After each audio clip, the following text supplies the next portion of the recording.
we think nothing of taking out our phone, finding our photo app and taking a quick snap. But I'm sure I don't have to remind you that photography hasn't always been that easy.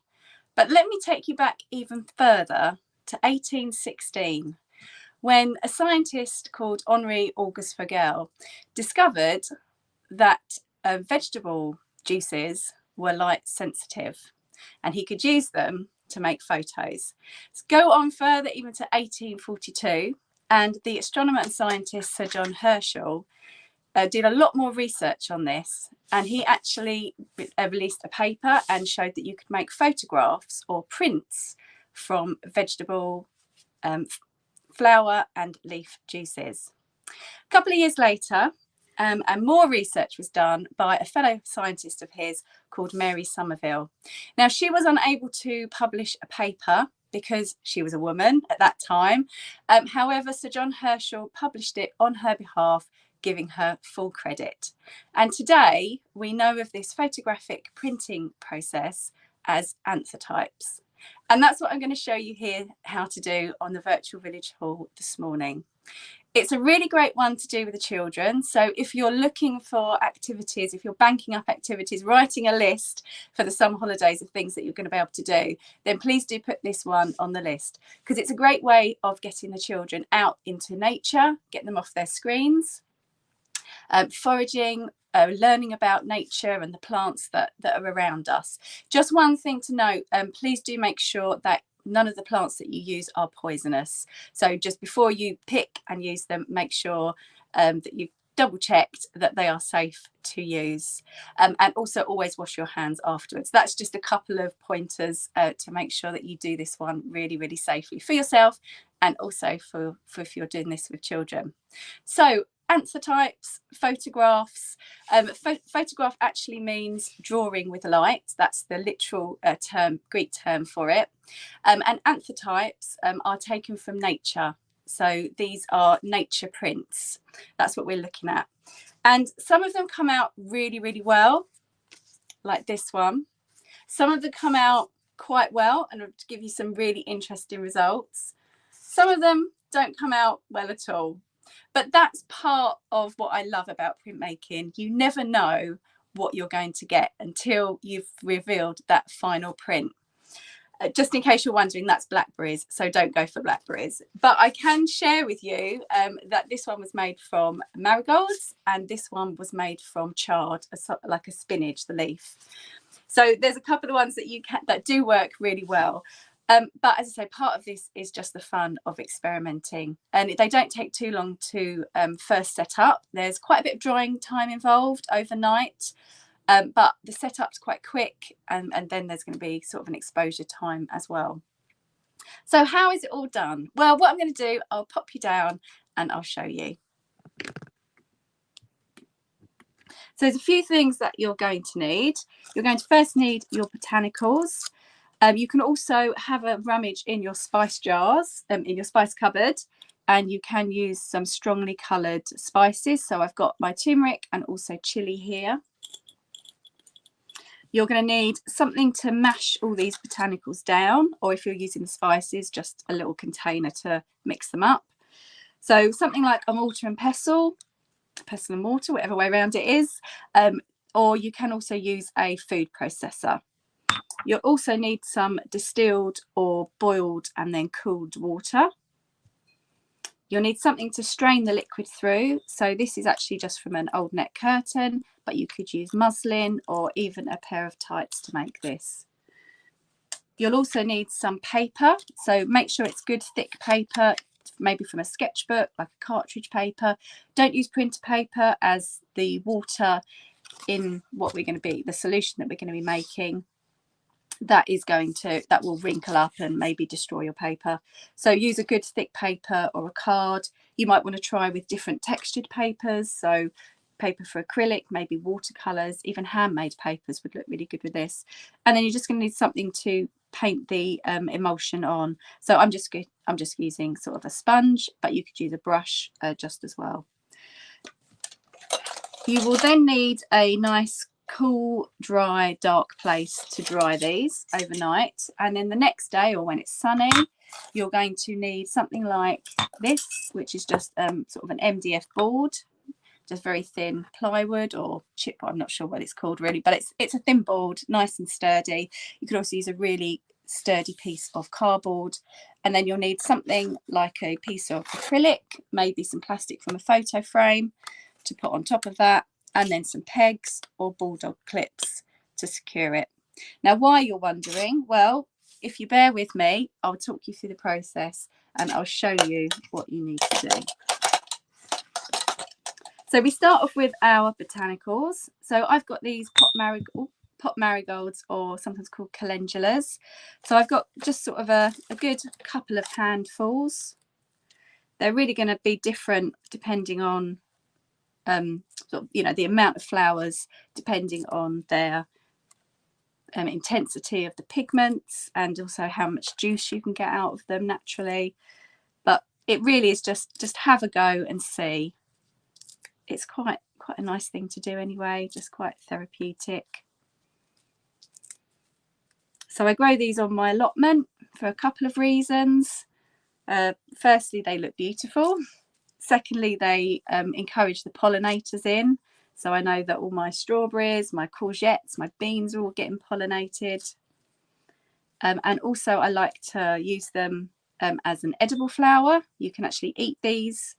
Eat the petals. I wouldn't eat this bit, that's not very nice, but it's lovely just to sprinkle on salads, just sprinkle over rice, just for a bit of colour, and also you can print with them. I know as well that you can make creams from them, so they're useful in medicinal purposes as well, facial creams, beauty regimes. I mean, these really are the, you know, everything plants, I think. Gorgeous. Okay, I think that's enough for there. So all I need to do is, using my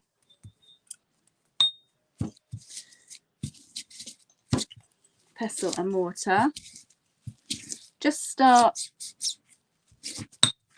extracting all those juices. I should have maybe started with a few less actually. I got a bit carried away. I was so busy telling you about how wonderful calendulas were. I got carried away, so I'm just going to start small and then I'll add some more, I think. Oh, that's easier. Teach me for talking too much. There we go. So we're just going to get it into a good pulp, and you can already see some of those juices the pigments are coming out.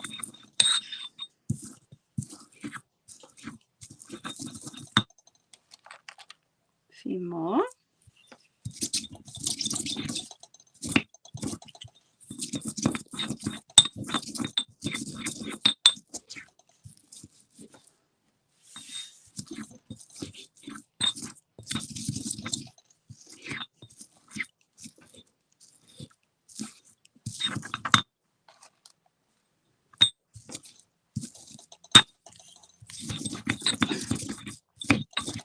There you go, it's a good workout as well.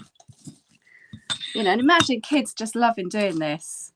Just, they've got an excuse to just pulverize things, all in the name of science and art. I love it.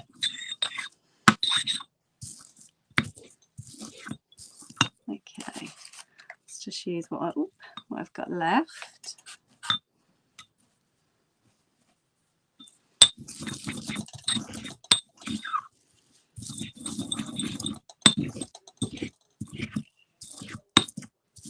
Okay.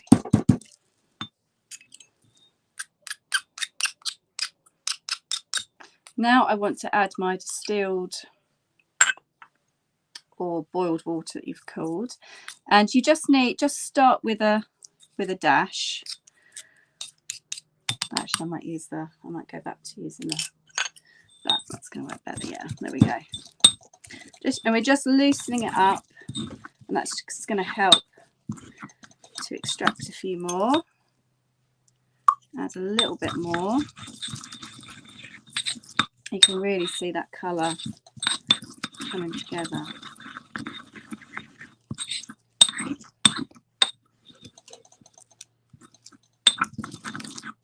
Okay, just a dash more. And again, there is no real kind of formula that I can give you for this. Possibly in the papers that were published there were, but it really is just by eye. You know, you can have an idea how much you need. There we go. So now we need to get rid of the pulp, just so we've got the juice left. And to do that, all I'm going to do, here's a bit messy, take my piece of muslin, net curtain, pair of tights, and I'm just going to put that into there. And I've got a jar as well, a container, just to catch my juice. And then I'm just going to squeeze out the juice.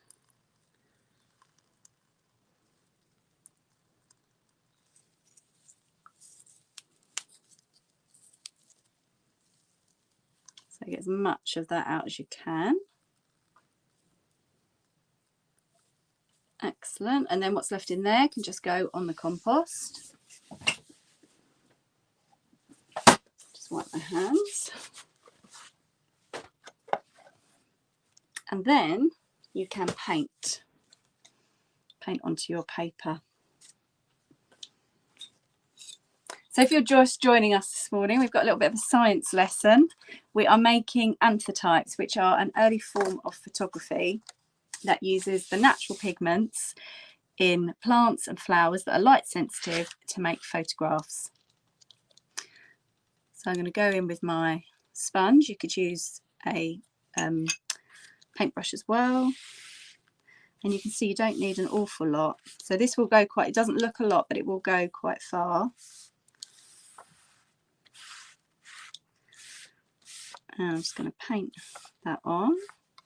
I'll do a couple today of this, and then I'm just going to show you how you can also use the spices in your spice cupboard to make these as well. So this saves out all the mashing up, and you know, if you can't readily get out into nature or into the garden, if you don't have these sorts of plants, then this is another way you can do it. So what I need to do with this now is to put it in a dark place. It must be dark because the light, any light will start will start reacting, and I'm going to have to do the same with this as well. So this is my spice take on this. So I've got some chili here. I've also done this with, you can also do this with turmeric as well. Turmeric, whatever you want to call it. And so I just need to take a spoonful, just a teaspoon, that chili, and again using either distilled or boiled water that you've cooled. Just add the tiniest dash. I'm going to start mixing that up.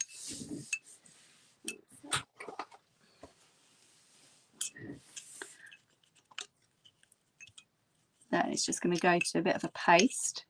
Once it's like that, add a bit more water.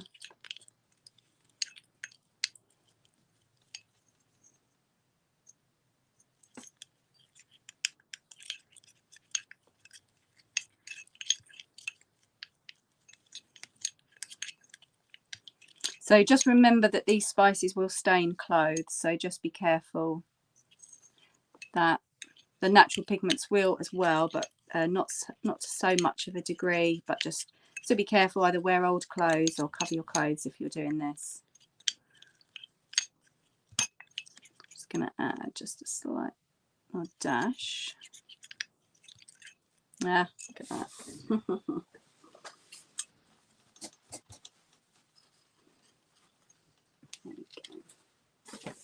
Now I would use a paintbrush for applying this, because the powder doesn't dissolve, it just lets off its pigment.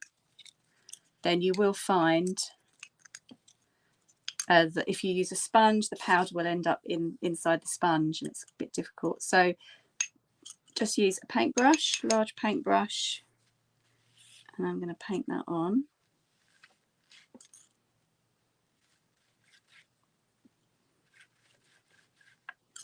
And when this dries, the powder will just be left on the surface, and then you can just brush it off either with a piece of kitchen towel or just your fingers, which may just end up a little bit stained as well, so just bear that in mind.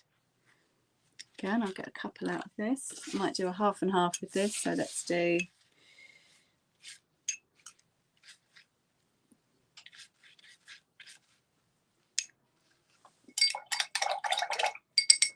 and going with the turmeric as well. That'd be quite interesting. Let's see what results. Give it that mix. And it smells great too, you know.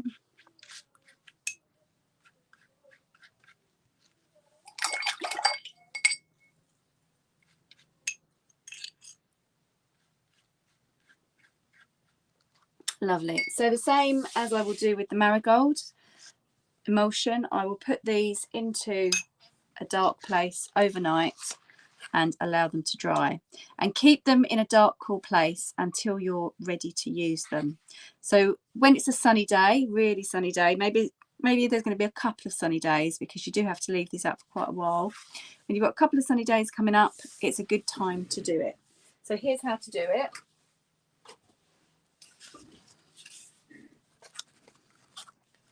You take your dried paper.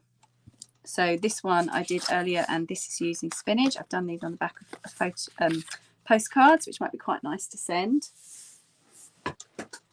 And get my nice sturdy board. Put